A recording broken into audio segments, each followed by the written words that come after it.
Welcome back. Well, let's move on to the story. The DA-led coalition in Tshwane wants the heads of councillors, it says, betrayed them. This after the DA Cilliers Brink was defeated in the mayorship race. Former council speaker Murunwa Makwarela was voted into that position. Makwarela received 112 votes against Brink's 101. Meanwhile, SAMU is concerned that there may be political violence after Brink called for the councillors to be eliminated. For more on the story, we're joined now by Action SA's National Chairperson, Beaumont. Mike, always a pleasure speaking to you. Very good morning.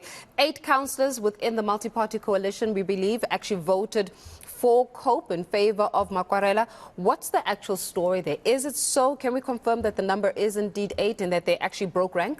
Yeah, absolutely. So the multi-party coalition of which Action SA is a part has a majority in the city of Tshwane. We should have received 109 votes on that day, and only 101 were received. So we know that 8 councillors from within the multi-party coalition voted for the other side, so to speak. So now you want heads to roll, you want some kind of accountability, but does that not just speak to perhaps the weakness of this multi-party coalition, that had it been strong enough and agendas had been aligned, they would not have voted for somebody else through an agreement. They would not have broken rank, but it almost speaks to the weakness of the multi-party coalition itself. No, not at all, actually. I don't think so.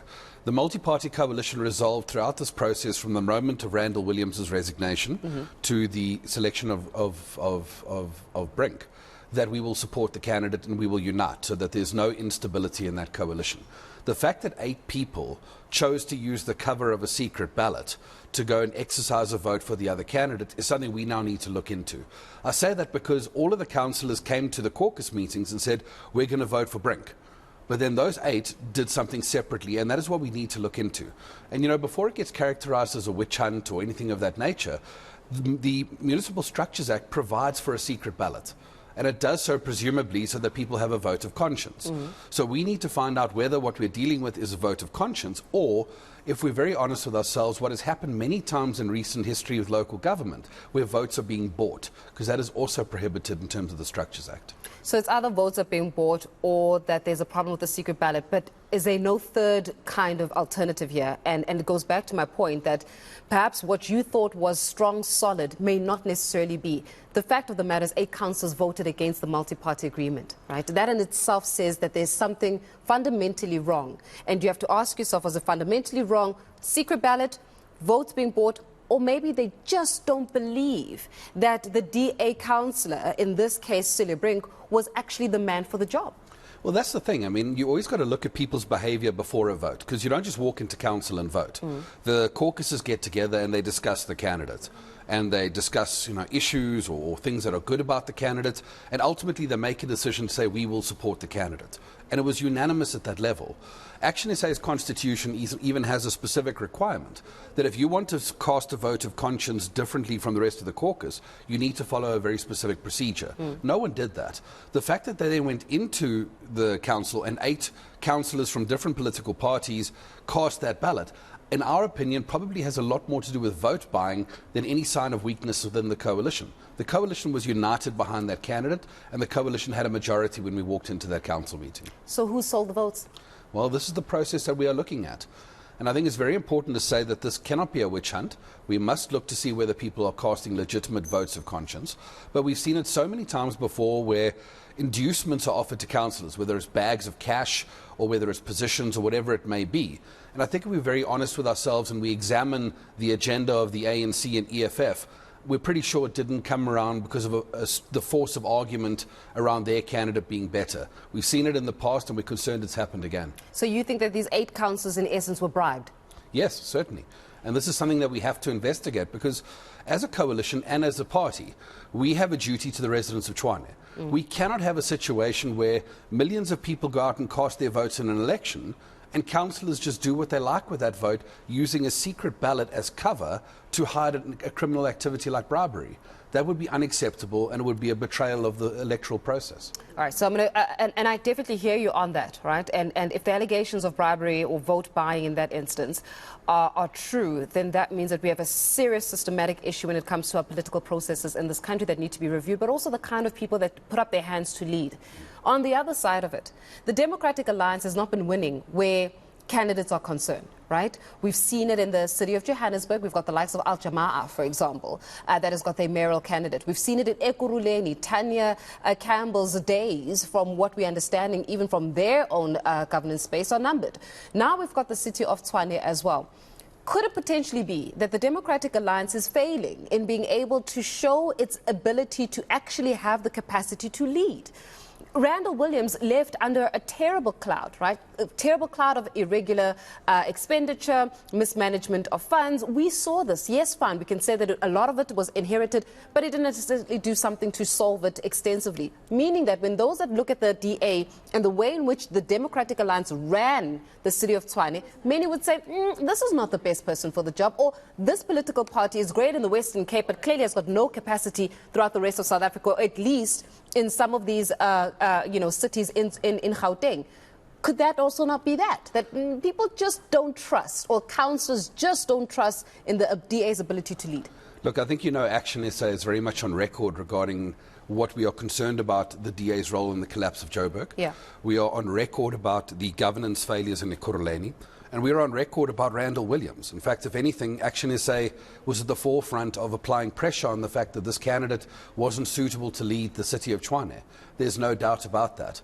But I think what's very important to do here is to not look at this scenario and colour it with those examples. Because in the city of Tshwane, the right thing was done. The candidate who was proving to be problematic stepped aside. A new candidate was chosen. The coalition got behind that candidate, and we went to council with the majority to elect that candidate and to ensure we could put Tshwane on the right path. And that is something that was betrayed by individuals who, in our opinion, are pursuing their own private agenda. It is a candidate but coming from the same political party. The thing is that you can't remove the candidate from the party. Randall Williams was a candidate of the Democratic Alliance. Randall Williams failed. You've got now another individual coming in from the same political party. That very same individual will not necessarily spark any form of confidence, because the same Randall Williams from the DA failed, which means that the DA candidate failed. Now you want to bring in another DA candidate. Is it no wonder then why these 8 councillors could potentially look at this DA candidate and go, bad idea? It would seem like a right idea, but bad idea, because it's still coming from the same kind of, it's the same pot. It's a Democratic Alliance, the same DA that failed to lead Tshwane adequately. Sure. And again, please understand, I'm not going to be a spokesperson in defence of the DA. Sure. We have many criticisms that we give to the DA, and I think rightly so from our point of view. But again, I've got to come back to what the councillors did with that information, because if you're going into a meeting to discuss a candidate, you don't go into that meeting, keep quiet, observe everybody else saying this is the candidate we'll support, do nothing, and then you secretly go in and cast your vote in the opposite direction, because that is an act of deception. If you have a legitimate reason why you think the candidate is not the right candidate, you go into that caucus meeting, you air your views, you have a debate, and you use your force of argument to win the debate. That didn't take place in this particular environment. So I don't think that that is the driving factor behind the behaviour of these 8 councillors. I think these 8 councillors were operating with something else in mind. Now what? If you find the 8 councillors, or by some miracle you manage to uncover who they are, what happens to them? Well, I think we must be clear, we are going to find out who they are. There's no question about that. Because when 8 people engage in this kind of deception, it is going to be uncovered. I'll give you an example. On Monday, a council meeting has been called for the election of the Speaker. We regard that meeting to be illegitimate because there's an acting Speaker. He didn't call the meeting. The municipal manager did. But what will happen now when those councillors who previously elected the mayor show up in council and show everyone who they are? So there's no way you can keep this kind of thing a secret. We need to know who these people are, and as a party we need to engage and say, what was the cause of your voting? What happened? And ultimately we must understand, if we're talking about a legitimate vote of conscience, that is a legally protected activity. But in our suspicion, that's not what we're dealing with here, and we need to get to the bottom of it to make sure that councillors' votes are not being bought and sold after an election. Mike, I hear you, but you find them, you find the 8. No 8 normal people are going to say, do you know what happened? Actually, our votes were bought. They're not going to exactly come up front with that kind of information. So you find out who the 8 are. Then what? Do you suspend them? Do you say we don't want you part of this multi-party coalition? We don't, because they're all representing political parties anyways, right? So what happens after the 8 has been found? Well, I think it's also important to say at this point in time that the councillors involved in our coalition at an individual level have all agreed to be subjected to polygraph tests. which is an important step, because that polygraph test allows us to determine to some degree what transpired and if at all people were offered inducements for their behaviour.